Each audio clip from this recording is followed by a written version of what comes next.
Type தான். நீங்கள் கழட்டினாலே இந்த மாதிரி ஃபில்டர் வந்துடும். இந்த மாதிரி மரத்தோடு தான் ஃபில்டர் கொடுத்துருப்பாங்க. இது வீக்லி ஒன்ஸ் இல்லைனா 2 வீக்ஸ் ஒன்லி இதை கழட்டி நம்ம நார்மலாக பைக்கில் காமிச்சிட்டு வெயிலில் வைக்காமல் நிலையிலே காய வச்சு நீங்கள் யூஸ் பண்ணலாம். காய வச்சுட்டு அதுக்கப்புறம் உள்ள டேங்கை க்ளீன் பண்ணுறது உங்களுக்கு ஈஸி தான். உங்களுக்கு ஏற்றவும் பெஸ்ட்டாக இருக்கும். உங்களுக்கு வீட்டுக்கு கெஸ்ட்டு வந்தாலும் யூஸ் பண்ணுறது ஈஸியாக இருக்கும். வெளியில் எதாவது ஃபங்க்ஷனுக்கு எது வச்சுருப்பாங்க யூஸ் பண்ணிக்கலாம்.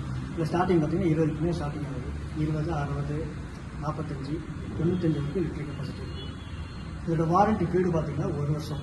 1 வருஷம் இந்த மோட்டருக்குள்ள வாரண்ட்டி 1 இயர் வரும். எது பார்த்துன்னா உங்களுக்கு சர்வீஸ் பண்ணி கொடுத்துருவாங்க. ரெண்டாவது இதோட வாட்ச் பார்த்தீங்கன்னா வெறும் 200 வாட்ச் தான். ஒரு வாட்சும் கம்மி தான். இப்போ 6 லிட்டர் ஃபில் பண்ணோன்னா தாராளமாக 2 வாரம் யூஸ் பண்ணுவோம்.